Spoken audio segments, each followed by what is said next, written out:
Hey everyone, welcome to another episode of Lab. In this session, we're going to be talking about client work.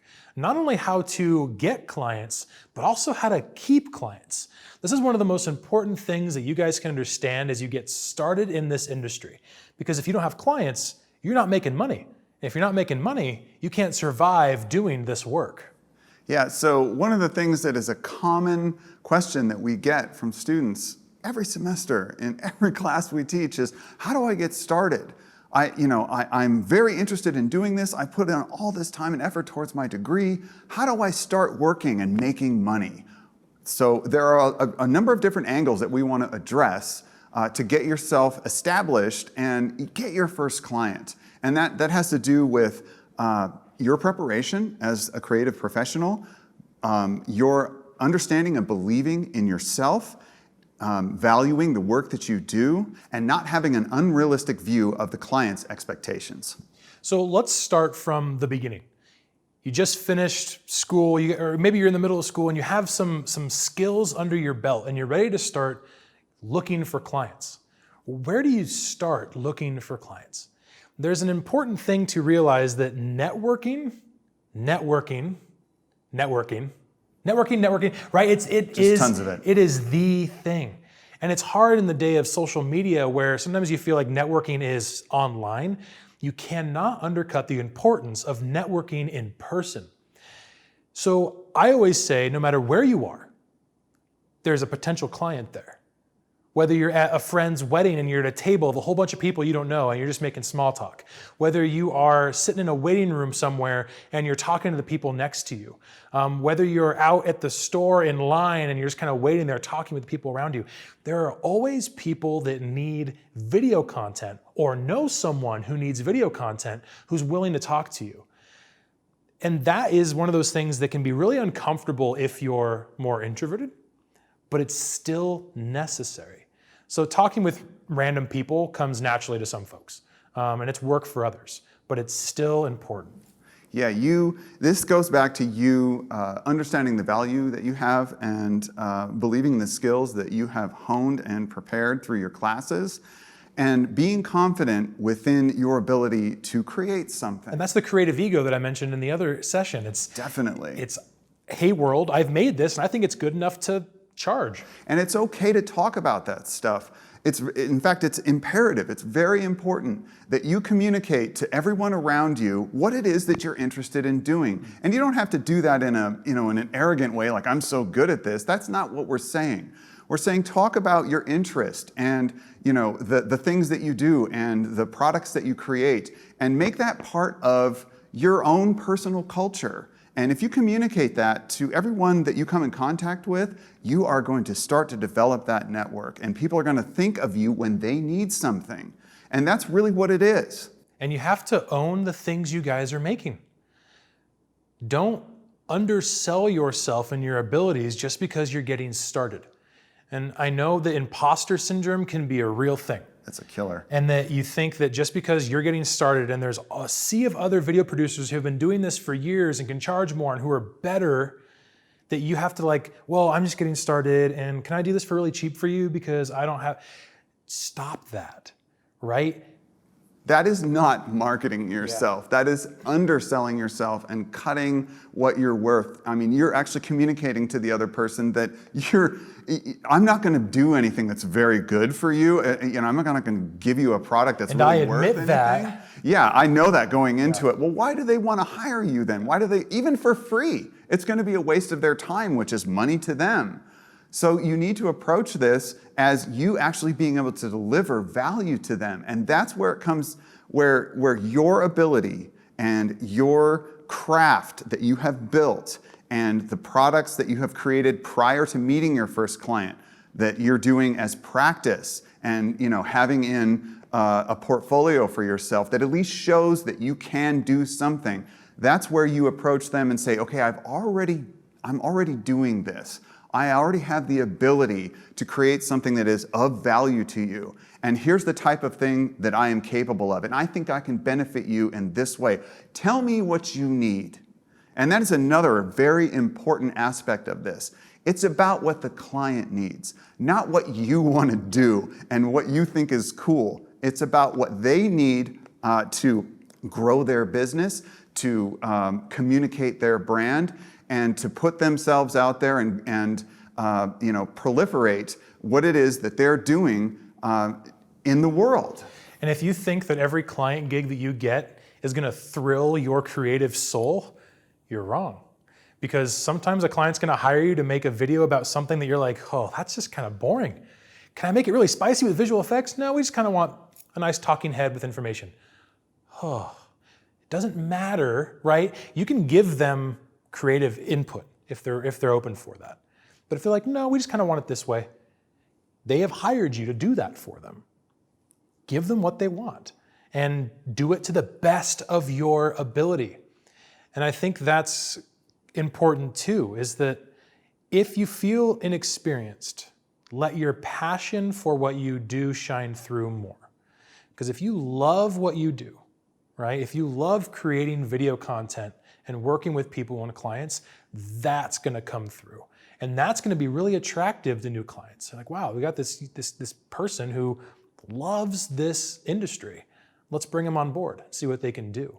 But do you agree with you're not going to love every job you do? No, you're not, and that's okay. And what you really should be in love with is the process of creating something for somebody else that they value, okay? It's a real art form. It absolutely is. And maybe it is stripped down and simple, but like Alan was saying, if you have a real passion and a real drive to do this, then you can make something that is minimalist and simple, but of the highest quality possible, all right? There is a real magic in putting something out there that is not flashy and not composited with all these crazy things happening, and still making it super appealing.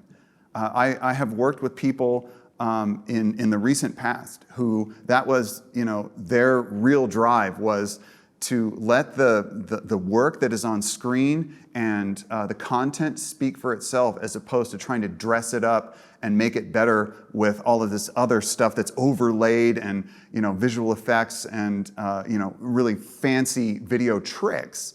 Instead, let's deliver something that is a clean, pure, real expression. And that goes directly to the commercial world as well. People are going to realize if they want something simple and you can deliver that at a super high quality, the message comes through so strong, and that's what's important to them. So let's say that you've been networking and you met someone random who's like, hey, I need this type of video. Now what, right? Do you sign an agreement? Do you negotiate price there and then? There's a lot of unknowns when you're getting started that can be really uncomfortable. It's not only uncomfortable to sell yourself in terms of getting a client, but now you have to sell yourself with an actual quote. Meaning, here's what I'm going to charge you, and you wins and you hand it off and you click send and you're waiting for the reply saying, what? Yeah. Or, oh, that's all. And you're like, I could have charged more, right? Yeah. There's a lot of unknowns there.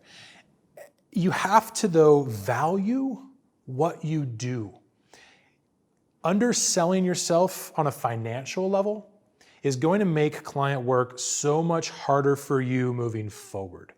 Because if you start your first gig and you're doing it for cheap, and the next gig you now want to increase that payment, you have to justify to them why, wait, you're doing the exact same thing. Why the cost increase? And that might not even be for the same client. It might be for somebody that they know. That they've referred you to. You are now building this low, payment network, and that's a killer in itself as well. Maybe you have 5 clients, and you could be making the same money with 1 or 2 if you were charging what you were worth. You'd be amazed what you can charge and have people agree to. It's always going to be, and I still struggle with this. It's always going to be higher than you think. Yeah. And my tendency even now is to undercut myself. Yeah. There's just something uncomfortable about charging a lot of money for what you do. But like Luke said, you're the magician. That's right. You're the person that they've hired to fill a need that they can't do on their own. Charge for that. You're worth that money. But what's a good price to pay, right? Like, what's a good price to charge? Because there is too much and there is too little. So what is that fine line? Right. Luke? Absolutely. Yeah, what do you charge? Well, there are so many factors that go into this. And usually the way I tell students to approach this when they're getting started is, okay, how much time do you think this is going to take, okay, realistically? And that requires some real thought, okay? You can't just think, okay, well, I'll go out and shoot this in an hour and I'll edit it in an hour, so that's only 2 hours worth of work and it's done. There is so much more that goes into it than that. There's the planning, and then all of the travel time and the prep, and then the shoot, and then the post work, and then the going back and forth with the client for revisions, and then the distribution process, and then the archival of it, and it's a very involved thing, even for something that is simple. Music licensing, software plugins, all these other things that you may need for the project. Yeah, maybe there's a specialized piece of equipment that you need to purchase that's going to benefit you down the road, all that kind of stuff. So do you see why charging $300 for that wedding is a mistake? Absolutely, 100%. My first wedding was for $250. Oh man, Worst gig ever. Crazy. So I always, have students, make out an entire outline here and really honestly look at the amount of time that this is going to take, and then go from there with a starting rate, okay? So I usually tell students, never charge, even when you're first starting, never charge anybody less than between $25 and $30 an hour for what you're doing, okay? And that may sound like a lot. It's not. Not in this industry at all, okay? So if you have something that's going to take you, let's say it's going to take you 15 hours to do it, okay? Well, that's like $375 or something. Or no, what is that? We majored in art. If it's $25 an hour, let's say, okay? And it's 15 hours, that's $375, yeah. So I would round up to 400 at that point, okay? And you're probably talking about delivering maybe 30-second to 1-minute video for that, yeah. Okay? If it's anything that's longer than that, then I usually kind of build something on top of how many hours is it going to take, and then you kind of start to multiply by the length, okay? So let's say you're going to do a 3-minute video instead. Well, if you actually envision that's going to take you maybe, 25 hours, 30 hours to complete, something like that, well, maybe you're in the $1,000 to $1,400 range at that point, okay? And that sounds like a lot of money. It's not. It's not. It absolutely is not. And you have to think about how many of these things are you going to be able to do in any given period of time, all right? And it comes down to managing your time, making sure that the client is in the loop, which takes time in itself, and then charging what you're worth. So please do not be afraid. And what the figure that I'm giving you, that is a starting point when you are relatively inexperienced and you do not communicate that you're relatively inexperienced. And the rate actually kind of communicates for you. It's a small marketing mechanism within itself. The client looks at that and goes, oh, okay, well, they must be good at what they're doing. If there's real value here if I'm because this other person was only going to charge me $150 to do this, and this person's charging me $400. Well, there's even if it's subconscious, there's a different perceived value between those two. Maybe those providers have similar portfolios. Their work is similar, but maybe yours just has a little bit of an edge over it, and you can charge more money. And so I always say, you're always going to compete with the random uncle with the camera, right? Definitely. Because you go, and let's just say a wedding, for example, since that's a pretty common starting gig. They come to you and say, hey, what's your rate? You charge them maybe $1,400 for a small package. And they say, oh, well, my uncle can do it for $200, right? And that's where they come at you. And that's when you're like, oh, okay, well, I'll do it for $250 then. Don't do that, right? If they want the quality that comes with the random uncle with the camera, let them have it, because you can't go down that road. And that's something that I have it's kind of a pet peeve I have with the industry, is that it is saturated with people that have an iPhone and call themselves a cinematographer. Yeah. And they're out there selling themselves to clients when they have no business doing so, because they really aren't doing this professionally. And that makes you then have to kind of find your niche a bit more forcefully. But going back to what Luke was saying about the cost, something that you have to consider as well is how much money do you need to survive? Because if you're going to do freelance full-time, you have to have a set figure that you need to make a year to cover all of your living expenses. Yeah. I'm not talking about freelancing that one random gig so you can go buy a new camera. I'm talking about so you can pay your bills and eat. Once you find that number, now you got to start to break down, okay, so then how many gigs do I have to do per year and at what cost to actually afford that? That then informs you on how hard you need to be hustling on the network gig. Because if you need 10 grand, it's $100,000 a year, it's pretty intense. But if that's what you need to survive, you got to go find 10 clients who are willing to pay you 10 grand a piece, or anywhere in between. Once you find the number of clients you need, you know how much each one roughly needs to be, you can break down your hourly from there. So you can either do this per gig, maybe you already have your full-time job that you're working, and this is just a side gig. That takes the pressure off of it. Definitely. But if you're trying to do this to survive, figure out how much you need, how many gigs you could probably do that in, and then figure out your hourly from there. Absolutely, and a lot of younger students are in a really great position because they're not living on their own yet. They can afford to take the time to develop that network and learn these practices, hone their craft, build the client network without having to, grind to survive and maybe take away from that activity by having that, regular job to, make the income just to pay the bills. I always tell students you're in a very unique position if you have that luxury. Utilize it now, work that and build that network, and then when you're able to step out on your own and start supporting yourself doing this, you've already got this foundation in place. That is of incredible importance. Something too is if you're undercharging, you're going to know because the client will always say yes without questioning you. Yeah. So it's always better, in my opinion, to slightly overcharge what you feel is comfortable, because the client's not going to have any shame in saying, can you do it for cheaper, right? Which means you're hovering right around the right price point. If you're too cheap, sure. Absolutely. Great. Let's do it right now. Let's do it right now. Yeah. And you're like, okay, great. It's actually not a good thing because you didn't charge enough to make them sweat a little bit in what their investment's going to be. Yeah, when you get that answer, it usually means you should have charged at least twice as much. Yep. Yeah. Or the worst is when they actually tell you that in the email. Oh, that's a lot cheaper than the other guy. Man, it's the worst. Oh. So let's say now that you have your client, you've sent them the quote, they've agreed to the quote, and now you're doing the work for them, okay?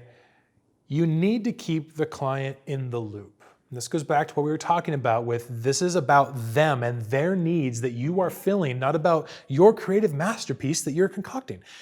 They're not going to love your creative masterpiece. They're going to love the solution to their problem that you are providing, right? And don't forget, they're paying you, which means they are owning what you are creating, right? You are providing a service to them. Mm-hmm. Take the time to get to know the client, their company, their culture, their brand. The more you understand that and the more you can communicate with them and live inside of their world, they're gonna love you for it. Because if they feel like you understand them, they're going to have a lot more comfort in what you're producing. If everything you're giving them in revisions is like, no, that's not, actually, we were wanting more, okay, you're going down the wrong road there. Always pursue what they need, because that's going to make your relationship so much better. And you'll find that the revisions will be a lot less if you're aligning yourself with what they are looking for. And it's going to make them want to return to you. If they think and understand that you think and understand in their culture, they're going to return to you really regardless of, in some cases, what you're producing, because that consistency is hard to find. Yeah, and that is an added value to them that enables you, honestly, this is a real thing. You can charge more than other people just because of that, because you get that client. All right, and you understand what their expectations are, and you are clear about what you can deliver in that realm to them. So if you're very upfront and you take the time to do your research and really understand what it is that they do, what they believe in, their culture, what their drive is for their business, and the need that they have that you're fulfilling in your own creative way. If you do that, and they they see that you are, completely on board with them, they're going to want to hire you over somebody else who maybe charges half the price, just because you believe in them and you bring them exactly what they want. And maybe it takes less time, and it's higher quality, and it's more on brand. It hits the mark every time. Especially when you're talking about deadlines and something that comes up. This happens all the time. They're like, oh, you know what? We have an event, we have a promotion, and we have very little time. I'm sorry we didn't call you sooner. We need a video, stat on this, and it really needs to hit the mark on this because there's a message that's very important associated with this. You get us. This is very much like what you've done before. The X, Y, or Z video. Well, maybe we want to combine these two and do what you did here and deliver, something that is very similar to this type of thing within our culture. Because at that point, they're paying for the convenience and the comfort of knowing that you're a safe bet, right? They're willing to pay more for that. They want to work with what they know will work. Yeah. Absolutely. That is, it's almost invaluable at certain points, especially in those crunch times. So if they understand that you are all about them and all you want is to deliver them exactly what they need in the way that they need it, you won. Yep. You have them. Yep. And if you can, like Alan was saying earlier, if you can get even a relatively small number of those clients that are locked into you, that's the key to being able to do this for a living. Okay? So 5 to 6 clients that are paying, $5 to $6 grand a piece, and you're making bare minimum living wage, but you're making a living wage, and that's just with like 5 continuous clients. Network a little harder, double that, and you're making a full-time living salary freelance. And that's, once you have clients on retainer and you're just their person that they come to every single time, right? That's the dream. That's the dream. Strive for that. Mm-hmm. And so as we kind of wrap this up, there's a lot of interpersonal communication and work that goes into this. There's a lot of valuing yourself and the things that you guys do. There's some business aspect to this. I always say I'd rather create and not run a business, but you have to do both. Yeah.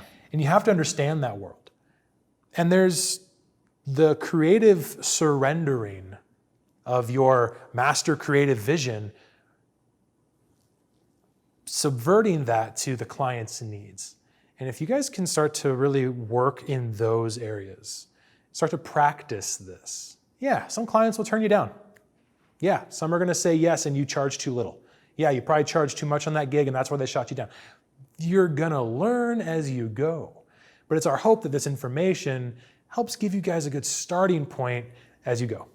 Absolutely. So this is one of the things that we want you to post about in the forum. Maybe you have some experience with clients, or let's even go beyond the client. You've done work for somebody else, maybe just in your family or a friend. Talk about that experience and what maybe they had different expectations than you did, and there was some back and forth there. Maybe you have experience with actual commercial clients. Let's hear about that. Let's hear about maybe the concerns that you have about getting established, and how you think you might overcome the lack of network that you have now and start to grow that. And then talk about what you think the value that you can bring and the worth that may be attached to that. Those are all important things that we want to hear about from you. So we look forward to engaging in those discussions in the discussion board, and we will see you guys in the next lab. See you guys.